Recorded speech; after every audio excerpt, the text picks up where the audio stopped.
الحمد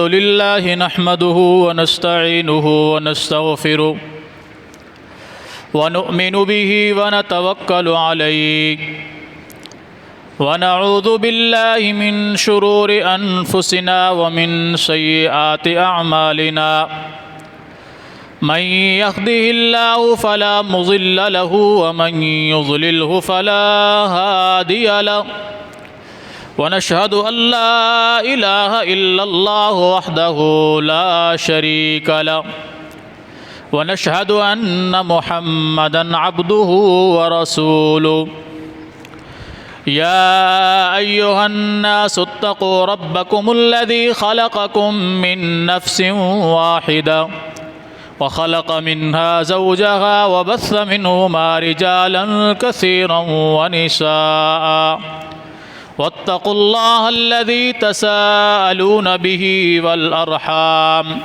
إن الله كان عليكم رقيبا يا أيها الذين آمنوا اتقوا الله حق تقاته ولا تموتن إلا وأنتم مسلمون يا أيها الذين آمنوا اتقوا الله وقولوا قولا سديدا يصلح لكم أعمالكم ويغفر لكم ذنوبكم ومن يطع الله ورسوله فقد فاز فوزا عظيما أما بعد فإن خير الحديث كتاب الله وخير الهدي هدي محمد صلى الله عليه وسلم وشر الأمور محدثاتها وكل محدثة بدعة وكل بدعة ضلالة وكل ضلالة في النار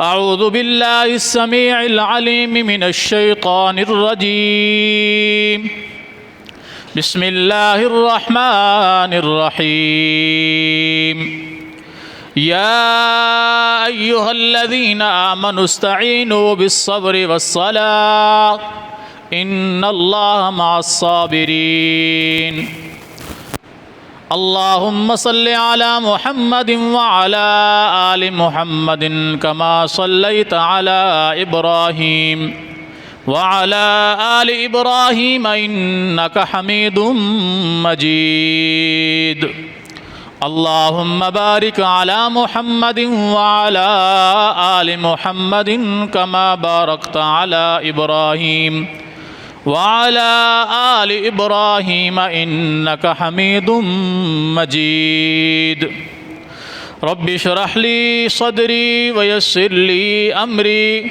واحلل عقدة من لساني يفقه قولي رب زدني علما اللهم انفعنا بما علمتنا وعلمنا ما ينفعنا وزدنا علما سبحانك لا علم لنا إلا ما علمتنا إنك أنت العليم الحكيم ہر قسم کی حمد و ثنا اللہ جل جلالہ کے لیے، بے شمار بے حد و حساب درود و سلام ہو امام الانبیاء سید الانبیاء جناب محمد الرسول اللہ صلی اللہ علیہ وآلہ وصحبہ وسلم کی ذات گرامی پر۔ اللہ رب العالمین نے پوری کائنات کو پیدا فرمایا ہے، اور اس کائنات کی ہر ایک شے کی، ہر قسم کی ذمہ داری بھی اللہ رب العالمین نے اپنے ذمے لگائی ہے۔ اس کائنات کے اندر بے شمار مخلوقات ہیں کہ جن کو اگر ہم گننا بھی چاہیں تو نہیں گن سکتے، اور اللہ کی بے شمار نعمتیں ہیں کہ اگر ان نعمتوں کو بھی ہم شمار کرنا چاہیں تو نہیں شمار کر سکتے۔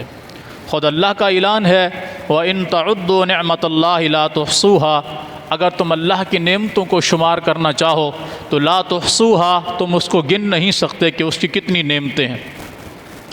ان مخلوقات میں سب سے افضل مخلوق، اشرف المخلوقات، وہ انسانوں کی مخلوق ہے۔ انسانوں کی مخلوق جب اللہ نے انسان کو بنایا ہے تو آدم علیہ السلام کو تمام فرشتوں سے سجدہ کروایا، تمام فرشتوں نے آدم علیہ الصلوۃ والسلام کو سجدہ کیا۔ یہ فضیلت عطا فرمائی اللہ نے اس مخلوق کو۔ پھر اس مخلوق کے اندر اللہ نے اپنے انبیاء کا سلسلہ شروع فرمایا، اور یہ بات بھی اللہ نے اسی وقت بیان فرمائی تھی جب آدم علیہ الصلوۃ والسلام کی پشت سے اولاد آدم کو پیدا فرمانے کے بعد ان سے وعدہ لیا، وَإِذْ أَخَذَ رَبُّكَ مِن بَنِي آدَمَ مِن ظُهُورِهِمْ ذُرِّيَّتَهُمْ وَأَشْهَدَهُمْ عَلَىٰ أَنفُسِهِمْ أَلَسْتُ بِرَبِّكُمْ، کہ جب آدم علیہ الصلوۃ والسلام کی پشت سے ان کی ساری اولاد کو پیدا فرمایا اور اپنے سامنے بٹھا کر فرمایا أَلَسْتُ بِرَبِّكُمْ، کیا میں تمہارا رب نہیں ہوں؟ قالوا بلا، ہم سب نے اقرار کیا کہ کیوں نہیں، تو ہی ہمارا رب ہے۔ فرمایا پھر تم گواہ ہو جاؤ اور میں بھی اس بات پر گواہ ہوں، اور اس کے بعد میں اس بات کو یاد کرانے کے لیے اس سلسلے کو جاری رکھوں گا، اور وہ سلسلہ آدم علیہ الصلوۃ والسلام سے لے کر محمد عربی صلی اللہ علیہ وسلم تک جاری رہا۔ ہر پیغمبر نے آ کر اللہ رب العالمین کا پیغام سنایا، اس کی توحید کا پرچار کیا، اپنی رسالت کا اقرار کیا، برائیوں کو چھوڑنے کا، اچھائیوں کو اپنانے کا حکم دیا۔ ہماری آج کی نشست میں انسان بے شمار اللہ کی نعمتیں کھاتا ہے، اور جب کبھی کوئی تکلیف، کوئی مصیبت اس پر آ جائے تو یہ فوراً اللہ کا ناشکرہ ہو جاتا ہے، اس کی ناشکری پہ اتر آتا ہے، اس کی نعمتوں کو بھول جاتا ہے، اور اپنے دکھوں کا، اپنے غموں کا لوگوں کے سامنے اظہار کرنا شروع کر دیتا ہے۔ اس کے متعلق اللہ اور اس کے رسول کیا فرماتے ہیں، اس پر انشاءاللہ آج کی نشست میں بات ہوگی۔ قرآن کریم میں سورۃ البقرہ کے اندر سے میں نے ایک آیت مبارکہ دوسرے پارہ سے تلاوت کی ہے۔ اللہ تعالیٰ ارشاد فرماتا ہے، یا ایھا الذین آمنوا، اے ایمان والو، استعینوا بالصبر والصلاۃ، اللہ تعالیٰ سے مدد طلب کرو نماز کے ذریعے اور صبر کے ذریعے، اور بے شک اللہ صبر کرنے والوں کے ساتھ ہے۔ یہ دو چیزیں اللہ نے مدد کے حوالے سے بیان فرمائی ہیں، ایک نماز کے ذریعے اللہ سے مدد مانگنی ہے، اور ایک صبر کر کے اللہ سے مدد مانگنی ہے۔ کوئی مصیبت آ جائے، کوئی پریشانی آ جائے، اس کا دکھ لوگوں کے سامنے نہیں کرنا بلکہ اللہ کے سامنے اس کا اظہار کرنا ہے، کیونکہ مصیبت اگر آئی ہے تو ہمارے اپنے اعمال کی بنا پر آئی ہے۔ وما اصابکم من مصیبت فبما کسبت ایدیکم، اللہ فرماتا ہے جب بھی تمہیں کوئی مصیبت پہنچتی ہے، کوئی دکھ پہنچتا ہے، کوئی تکلیف پہنچتی ہے، تو وہ تمہارے اپنے اعمال کی بنا پر ہوتا ہے۔ اللہ کسی پر ظلم نہیں کرتا۔ ان اللہ لا یظلم الناس شیئا ولکن الناس انفسهم یظلمون، اللہ کسی پر بھی ظلم نہیں کرتا، کچھ بھی ظلم نہیں کرتا، لوگ خود اپنی جانوں پر ظلم کرتے ہیں۔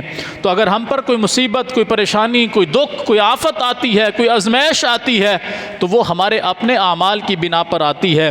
ہم کہیں ضرور کسی نہ کسی ایسی کمی کوتاہی کے اندر ملوث ہوئے ہوتے ہیں کہ اللہ رب العالمین کے رحمت کے دروازے ہمارے لیے کچھ وقت کے لیے بند ہو جاتے ہیں۔ مصیبتیں اور پریشانیاں ہمیں گھیر لیتی ہیں، اللہ آزماتا ہے انسان کو کہ میں دیکھوں کہ یہ میری طرف رجوع کرتے ہیں کہ نہیں، میری طرف آتے ہیں کہ نہیں آتے، مجھے یاد کرتے ہیں کہ نہیں کرتے۔ پھر اللہ رب العالمین قرآن کریم میں فرماتا ہے، اولا یرون انہم یفتنون فی کل عام مرۃ او مرتین، یا لوگوں نے نہیں دیکھا کہ ان کو سال میں ایک مرتبہ یا دو مرتبہ کسی مصیبت کے اندر ڈالا جاتا ہے، آزمایا جاتا ہے، جھنجھوڑا جاتا ہے، ثم لا یتوبون ولا هم یذکرون، پھر بھی یہ اللہ کی طرف نہ رجوع کرتے ہیں، توبہ کرتے ہیں، اور نہ ہی اس مصیبت اور پریشانی سے کوئی سبق سیکھتے، بلکہ ڈٹ جاتے ہیں اس پر، اور کوئی خوشی ملے تو یہ اس کو اپنی ذاتی کامیابی تصور کرتے ہیں، اور اگر کوئی غمی، کوئی پریشانی آ جائے تو اس کو اللہ کے ذمہ لگا دیتے۔ قرآن کریم میں اللہ رب العالمین نے موسیٰ علیہ السلام اور ان کی قوم کا ذکر فرمایا۔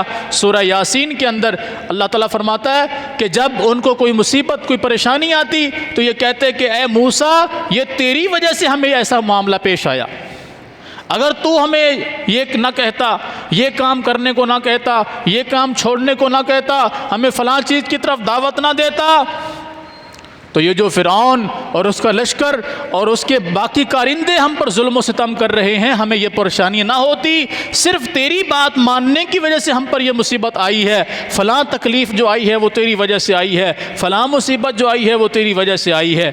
اور فرمایا جب کبھی ان کو کوئی خوشی پہنچتی ہے، کوئی ان کو اچھائی ملتی ہے، تو کہتے ہیں ہم اللہ کے پسندیدہ ہی اتنے تھے کہ ہم تو اس بات کے مستحق تھے کہ ہمیں یہ چیز ملتی۔ یہی بات اللہ رب العالمین نے یہود و نصارہ کے متعلق فرمائی کہ وہ کہا کرتے تھے نحن ابناء اللہ و احباؤ، ہم تو اللہ کے بیٹے ہیں، اللہ کے بیٹے نہیں بلکہ اللہ کے محبوب ترین بیٹوں میں ہمارا شمار ہوتا ہے۔ یہ کون کہتے تھے؟ یہود و نصارہ۔ وقالت الیہود والنصارى، کہا یہودیوں نے اور عیسائیوں نے نحن ابناء اللہ، ہم تو اللہ کے بیٹے ہیں، واحباؤ، اور اس کے بالکل پسندیدہ لوگ ہیں۔ اور ان کے متعلق بھی اللہ نے فرمایا جب کبھی ان کو کوئی مصیبت کوئی تکلیف پہنچتی تو یہ پیغمبر کو مورد الزام ٹھہراتے کہ اے پیغمبر، اے نبی، یہ تیری بات ماننے کی وجہ سے ہمارے ساتھ یہ معاملہ پیش آیا ہے۔ اور فرمایا جب ان کو کوئی خوشی کوئی راحت پہنچتی تو یہ کہتے کہ نحن ابناء اللہ، ہم اللہ کے بیٹے ہیں، اس لیے ہمیں یہ خوشی اور یہ راحت اور سکون نصیب ہوا ہے۔ اللہ اکبر کبیرہ۔ یہی وتیرہ جو ہے آج مسلمان کا، اگر اسے کوئی خوشی اور سکون ملتا ہے تو وہ کہتا ہے جی بس یہ میں نے بڑی محنت کی اور مجھے اس کا رزلٹ ملا، یہ میں نے بڑی محنت کی، یہ میرے پیچھے بڑے لوگوں نے محنتیں کی، مجھے کامیاب کرنے کے لیے میں نے ہر طرح سے اپنے آپ کو تیار کیا، میں بڑے بڑے مشکل امتحانوں سے گزرا، میں فلاں وقت سے گزرا، فلاں وقت سے گزرا، آج میں اس مقام پر پہنچا ہوں۔ اور اگر کوئی مصیبت آ جاتی ہے کہتا ہے یار بس کیا کروں، اللہ رب العالمین نے مجھے کسی مصیبت میں ڈال دیا ہے۔ اللہ اکبر کبیرہ۔ اگر کامیاب ہو رہا ہے تو کس وجہ سے؟ کہتا ہے میری ذاتی محنت ہے، میں تعلیم کے اندر اتنا آگے نکل گیا، میں ذہین ترین تھا، میں نے بڑی محنتیں کی ہیں، اس کاروبار کو چمکانے کے لیے میں نے بڑی محنت کی، یہ بلڈنگ بنانے میں بڑی محنت کی، یہ پلاٹ خریدنے میں بڑی محنت کی، یہ اپنا اتنا بڑا اسٹیٹس بنانے کے لیے میں نے بڑی محنت کی ہے۔ اور جب کوئی مصیبت آتی ہے تو کہتا ہے بس اللہ کی مرضی ہے، اللہ جو چاہے کر سکتا ہے۔ مصیبت اللہ کے ذمہ اور خوشی راحت اپنی کامیابی کا ذریعہ۔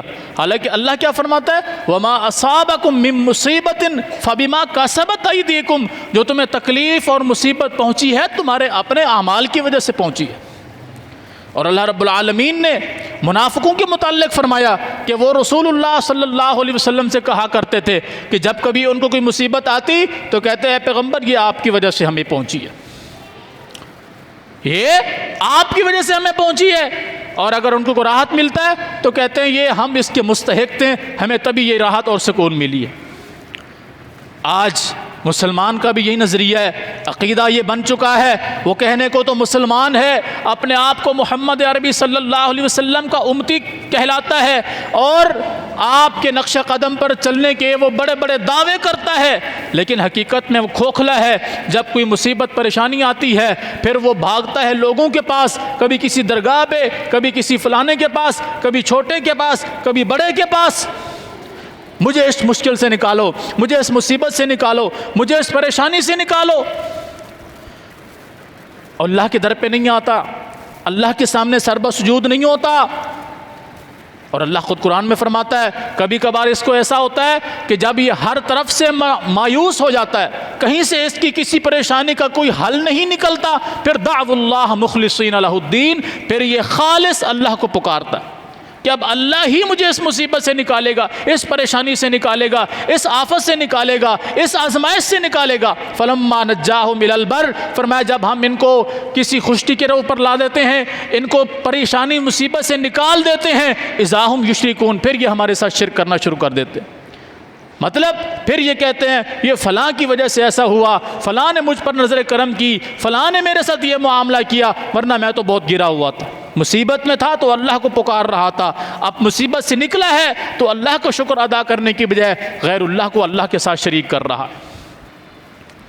اور اللہ کیا فرما رہا ہے؟ استعینوا بالصبر والصلاۃ. اگر تم کسی مصیبت میں آ جاؤ، کسی پریشانی کے اندر آ جاؤ، کسی تکلیف کے اندر آ جاؤ، کسی بیماری کے اندر آ جاؤ، کسی مشکل کے اندر آ جاؤ، تو استعینوا، اللہ سے مدد طلب کرو، بالصبر والصلاۃ، صبر کے ذریعے اور نماز کے ذریعے. صبر کیا ہے؟ رسول اللہ صلی اللہ علیہ وسلم ایک دفعہ قبرستان سے گزر رہے تھے، آپ کے ساتھ کچھ صحابہ کرام موجود تھے.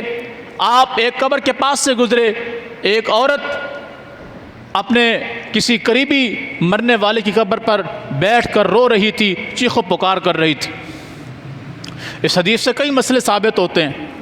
ایک تو یہ کہ عورت قبرستان میں جا سکتی ہے، عورت قبرستان میں جا سکتی ہے، ہر وقت نہ جائے، کبھی کبھار جا سکتی ہے. جس طرح یہ خاتون اپنے مرنے والے کی قبر پہ بیٹھی ہوئی تھی اور حضور کا غسل قبرستان سے ہوا. اگر قبرستان میں عورت کا جانا حرام ہوتا تو آپ فرماتے اس کو کہ تم پر تو اللہ کی لعنت ہے کہ تم قبرستان میں کیا کرنے آئی ہو. لوگ آج حدیث بیان کرتے ہیں نا کہ عورتوں کا قبرستان پر جانا لعنت ہے. بالکل یہ حدیث صحیح ہے، لیکن یہ حدیث ان عورتوں کے لیے ہے جو کثرت سے جاتی ہیں، کثرت کے ساتھ، ہر 2 دن بعد، ہر دن، ہر دوسرے دن نہیں. کبھی کبھار عورتیں قبرستان میں جائیں تاکہ ان کو اپنی آخرت کی فکر ہو. ہفتے میں 1 دن چلی گئیں، مہینے میں 2-3 بار چلی گئیں، کوئی حرج نہیں ہے، لیکن کثرت کے ساتھ جائیں گی تو ان پر اللہ کی لعنت. تو وہ عورت اپنے کسی قریبی کی قبر پر بیٹھی ہوئی ہے، رو رہی ہے، چیخ و پکار کر رہی ہے. رسول اللہ صلی اللہ علیہ وسلم پاس سے گزرے، فرمایا اتق اللہ واصبری، اے اللہ کی بندی، اللہ سے ڈر جاؤ اور صبر کرو. مانا جو تم پر مصیبت آئی ہے اس پر اللہ سے مدد مانگو اور اس مصیبت پر صبر کرو، اللہ کا خوف کھاؤ. یہ تم چیخ و پکار کر رہی ہو، بین کر رہی ہو، نوحہ کر رہی ہو، اللہ سے ڈر جاؤ اس بات سے. اس عورت کو پتہ نہیں تھا، وہ اپنے غم میں مصروف تھی، اسے نہیں معلوم تھا مجھے منع کرنے والے کون ہیں. اس نے کہا جاؤ جاؤ، آپ کو وہ تکلیف نہیں پہنچی جس مصیبت سے میں گزر رہی ہوں. اگر آپ کو وہ تکلیف پہنچی ہوتی پھر میں آپ سے پوچھتی کہ آپ کیسے صبر کرتے ہیں، کیسے آپ اللہ سے ڈرتے. رسول اللہ صلی اللہ علیہ وسلم چلے گئے.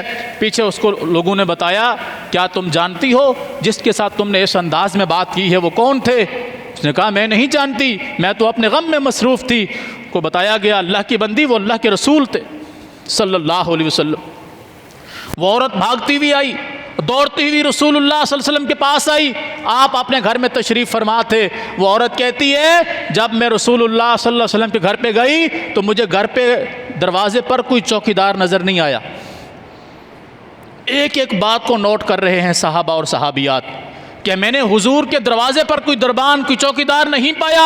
میں ڈائریکٹ رسول اللہ صلی اللہ علیہ وسلم کے پاس گئی اور میں نے کہا اللہ کے رسول صلی اللہ علیہ وسلم میں معافی چاہتی ہوں اللہ سے بھی اور آپ سے بھی کہ میں نے آپ کو نہیں پہچانا، میں نے آپ کو ایسا ایسا کہا، میں اب صبر کرتی ہوں اور اللہ تعالیٰ سے ڈرتی ہوں. فرمایا بی بی الصبر عند صدمۃ الاولیٰ، صبر تو وہ تھا جو مصیبت کی شروع میں کیا جاتا. یعنی اب تو نے چیخ و پکار کرنا تھا کر لیا، واویلا کرنا تھا کر لیا. صبر وہ ہے کہ مصیبت آئے انسان اس پر صبر کر لے. اس وقت رو دھو کے چیخ و پکار کر کے واویلا کر کے کفری کلمات اپنی زبان سے کہہ کے پھر انسان کہے جی بس اب صبر ہے، بس اب اللہ کی مدد شامل حال ہو، اس صبر کو صبر نہیں کہتے.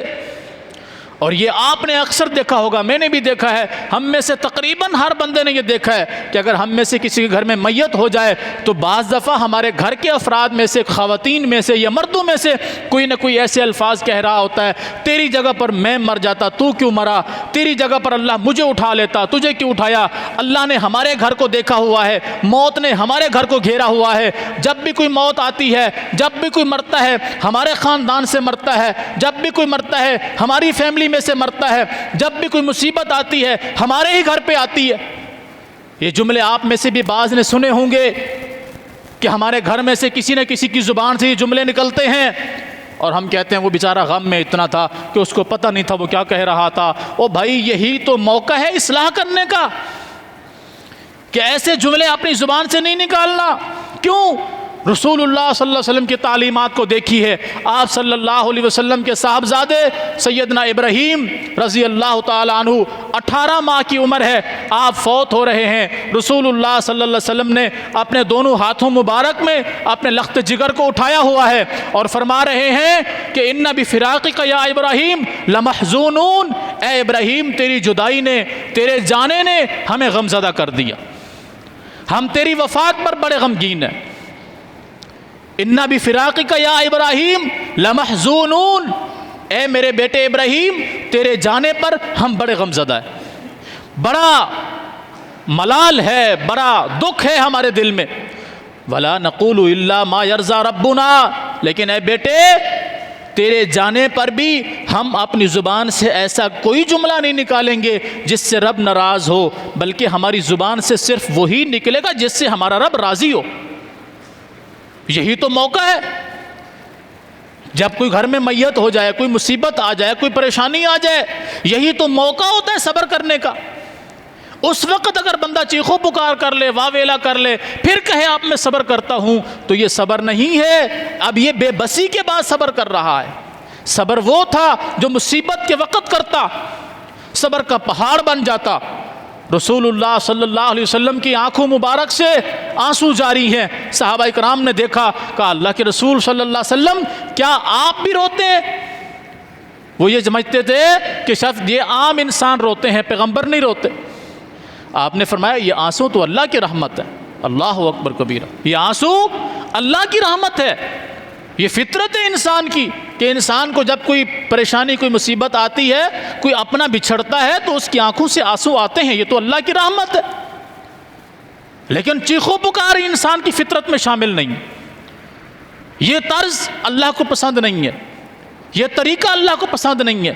اس لیے رسول اللہ صلی اللہ علیہ وسلم فرمایا کرتے تھے کہ جو نوحہ کرے, مانا زور زور سے چلائے, روئے, اپنے گریبانوں کو چاک کرے, اپنے منہ پہ تھپڑ مارے, اپنے بالوں کو نوچے, فرمایا اس کا ہم سے کوئی تعلق نہیں. مصیبت پر چیخنا, چلانا, واویلا کرنا. ہمارے پنجاب کی سائڈ پہ, پتہ نہیں آپ کے علاقوں میں ہے یا نہیں, ہمارے پنجاب کی سائڈ میں کچھ جگہوں پر ایسا ہے کہ جب کوئی مر جائے تو اسپیشل رونے والے وہاں آ کر روتے ہیں. اسپیشل رونے والے آ کر وہاں روتے ہیں. بڑی دور دور تک ان کا رونا سنائی دے رہا ہوتا ہے. اللہ کی قسم جھوٹا رونا ہوتا ہے, کوئی رونا نہیں ہوتا وہ. اور پھر وہ کہہ رہے ہوتے ہیں یہ کتنے پتھر دل لوگ ہیں, ان کا بندہ مر گیا, یہ روئے بھی نہیں اس پر, یہ جی بھر کر اس پر روئے ہی نہیں. اللہ اکبر کبیرہ. تو مصیبت پر, پریشانی پر چیخنا, چلانا, واویلا کرنا, نوحہ کرنا, بین کرنا, شریعت نے اس کو حرام قرار دیا ہے.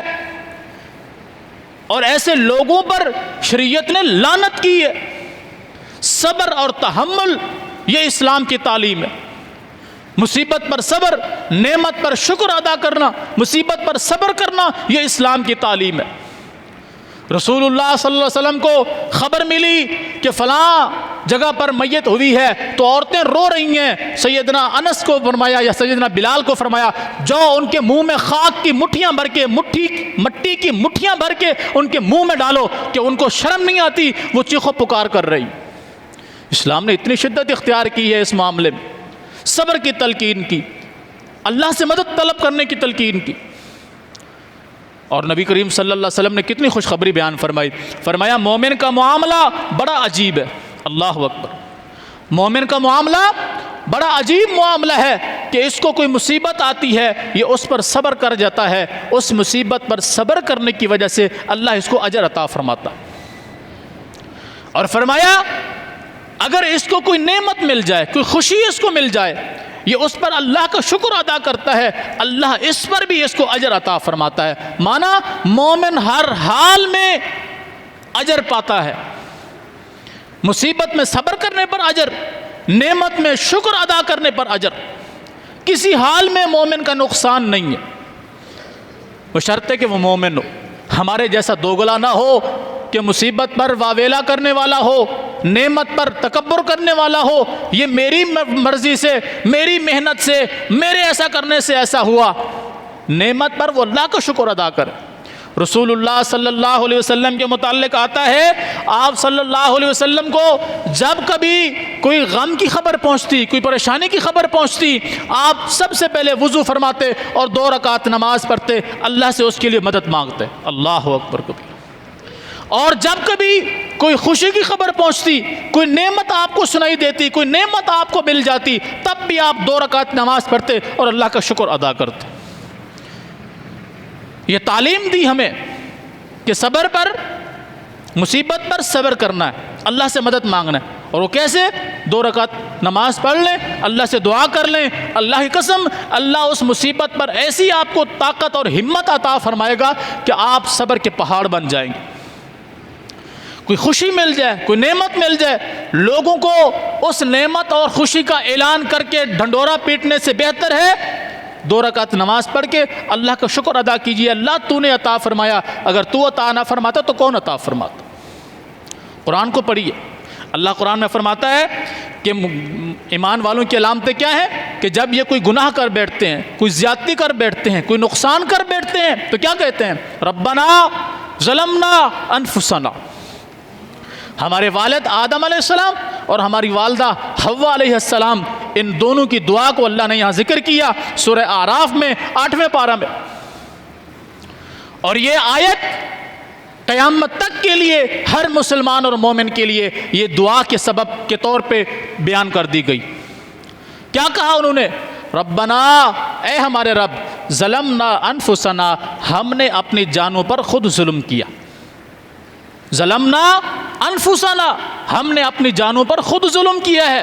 وَإِن لَّمْ تَغْفِرْ لَنَا، اے اللہ اگر تو نے ہم کو نہ بخشا، اللہ اکبر کبیر، اے اللہ اگر تو نے ہم کو نہ بخشا، وَتَرْحَمْنَا، اور تو نے ہم پر رحم نہ کیا، لَنَكُونَنَّ مِنَ الْخَاسِرِينَ، ہم تو خسارہ اٹھانے والوں میں سے ہو جائیں گے۔ مانا پھر ہم کدھر جائیں گے؟ اگر تو نے بھی ہم کو نہ بخشا، تو نے بھی ہم پر رحم نہ کیا، تو نے ہمارے گناہوں سے درگزر نہ کیا، تو نے ہم پر اپنی رحمت نہ کی، اے اللہ پھر تیرے علاوہ ہمارا ہے ہی کون؟ یہ ایک مومن کو، مسلمان کو اللہ سے ہر وقت یہ دعا کرنی چاہیے۔ جب بھی کوئی مصیبت آئے، کوئی پریشانی آئے تو اپنے والد اور اپنی والدہ ان کی یہ دعا یاد کرنی چاہیے۔ اور یہ دعا رسول اللہ صلی اللہ علیہ وسلم بھی کثرت سے پڑھا کرتے تھے، صحابہ کرام بھی کثرت سے پڑھا کرتے تھے۔ تمام آپ فقہاء و محدثین کو دیکھیے، جب بھی ان کو کوئی مصیبت پریشانی آتی، قرآن کی یہ دعائیں وہ پڑھا کرتے تھے۔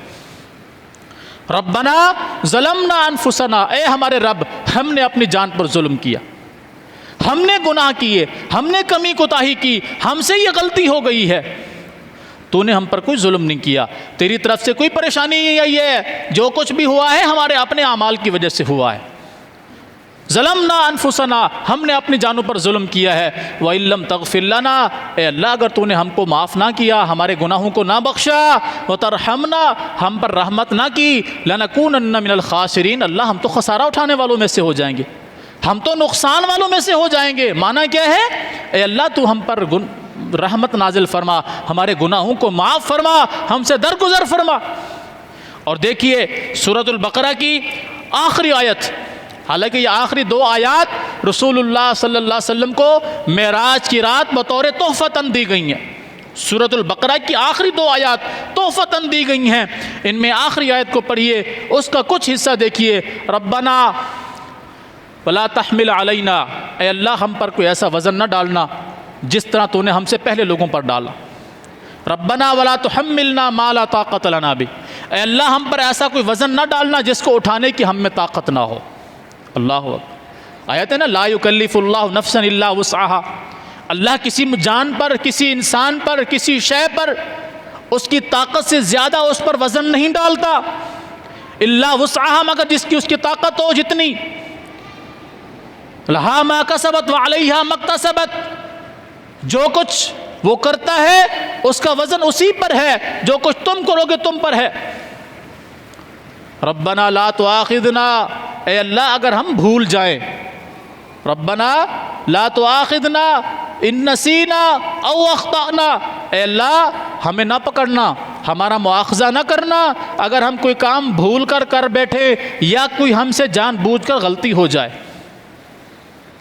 اے اللہ ہمیں معاف کر دینا، ہمیں پکڑنا نہ اس پر، کیونکہ ہم تو گناہ گار ہیں۔ سیاکار ہیں، خطا کار ہیں، بات بات پر کہیں ہم سے کوئی غلط بات نکل جاتی ہے، کوئی غلط کام ہم سے ہو جاتا ہے، غلط نظر ہم سے ہماری اٹھ جاتی ہے، کان غلط طریقے سے استعمال ہو سکتے ہیں۔ اے اللہ اگر ہم سے کوئی غلطی ہو جائے یا ہم کوئی جان بوجھ کر غلطی کر بیٹھیں، لا تؤاخذنا، اے اللہ ہم کو نہ پکڑنا۔ ربنا لا تؤاخذنا ان نسینا او اخطأنا، اے اللہ ہمیں نہ پکڑنا اگر ہم کہیں بھول جائیں یا کہیں غلطی کر بیٹھیں۔ ربنا ولا تحمل علینا اصرا کما حملتہ علی الذین من قبلنا، اے اللہ جس طرح تو نے ہم سے پہلے لوگوں پر وزن ڈالے ہیں ہم پر ایسا وزن نہ ڈالنا، ہم طاقت نہیں رکھتے۔ ربنا ولا تحملنا ما لا طاقت لنا بھی، اے اللہ جس کی ہم میں طاقت نہ ہو اس مصیبت اور تکلیف کو بھی ہمارے اوپر نہ ڈالنا۔ واعف عنا، اے اللہ ہمیں معاف کر دینا۔ واغفر لنا، اے اللہ ہمیں پھر درگزر فرما، ہمیں معاف کر دے، ہم سے درگزر فرما، ہمارے گناہوں کی طرف نہ دیکھ۔ وارحمنا، ہم پر رحمت نازل فرما۔ اللہ اکبر۔ انت مولانا، کیونکہ تو ہی تو ہمارا مددگار ہے۔ فانصرنا علی القوم الکافرین، اور کافر قوم کے مقابلے میں تو ہماری مدد فرما۔ دیکھیں ہر جگہ پر اللہ کو پکارا جا رہا ہے، ہر جگہ پر اللہ کو پکارا جا رہا ہے، اور ڈائریکٹ اللہ کو پکارا جا رہا ہے، بیچ میں کوئی واسطہ وسیلہ، کوئی ذریعہ، کوئی راستہ، کوئی سیڑھی، کچھ بھی نہیں، براہ راست اللہ سے بات کی جا رہی ہے۔ اور یہی اللہ چاہتا ہے، یہی اللہ چاہتا ہے کہ میرے بندوں کو جب کوئی مصیبت، کوئی پریشانی آئے، یہ سب کو چھوڑ کر صرف میرے دامن کو پکڑیں، میرے در پر آئیں، میری رحمت کا مجھ سے سوال کریں، اپنے گناہوں کی معافی مجھ سے طلب کریں، میں ان کو سب کچھ دوں گا۔ اور دیتا بھی کون ہے؟ اللہ۔ کیا اللہ کے علاوہ کوئی ہے دینے والا؟ اللہ کے علاوہ کوئی رحم کرنے والا ہے؟ اللہ کے علاوہ کوئی گناہوں کو بخشنے والا ہے؟ اللہ کے علاوہ کوئی خوشیاں دینے والا ہے؟ اللہ کے علاوہ کوئی مصیبتوں کو دور کرنے والا ہے؟ کوئی نہیں۔ جب کوئی نہیں ہے، وہ اکیلا ہے، تو کیوں ہم اس کو نہیں پکارتے؟ کیوں ہم اس کو یاد نہیں کرتے؟ کیوں ہم اس کو چھوڑ کے در در کی خاک چھانتے ہیں، در در کی ٹھوکریں کھاتے ہیں؟ مصیبتوں اور پریشانیوں کے بعد جب کہیں سے کچھ نہ بن پائے پھر ہم کہتے ہیں بس اللہ کی مرضی ہے، اب جو اللہ چاہے گا وہ کرے گا۔ اللہ اس وقت اپنے بندے سے ناراض ہو چکا ہوتا ہے کہ جب اس کو پکارنے کی ضرورت تھی تب ہم اس کے سامنے لوگوں کو کھڑا کر رہے تھے، جب کہیں سے کچھ بھی نہ بن پایا پھر ہم نے اپنا معاملہ اللہ پر چھوڑ دیا۔ بہتر کیا ہے کہ جب بھی کوئی مصیبت اور پریشانی آئے سب سے پہلے اللہ کو پکاریے، اور اللہ ہی کو پکاریے۔ اللہ کے علاوہ کوئی نہیں ہے جو ہمیں اس مصیبت اور پریشانی، دکھ اور تکلیف سے نکال سکے، ہمیں کوئی راحت، سکون اور اطمینان نصیب فرما سکے۔ اللہ تعالی ہمیں سمجھ عطا فرمائے، اللہ ہمیں ہدایت عطا فرمائے، ہمیں ہر حال میں اللہ صرف اپنے سے مانگنے کی توفیق عطا فرمائے، اس کے در کے علاوہ کسی کے سامنے ہمیں نہ ہاتھ پھیلانے کی، نہ سر جھکانے کی طاقت اور توفیق ہو۔ اقول قولی ھذا واستغفر اللہ لی ولکم ولسائر المسلمین۔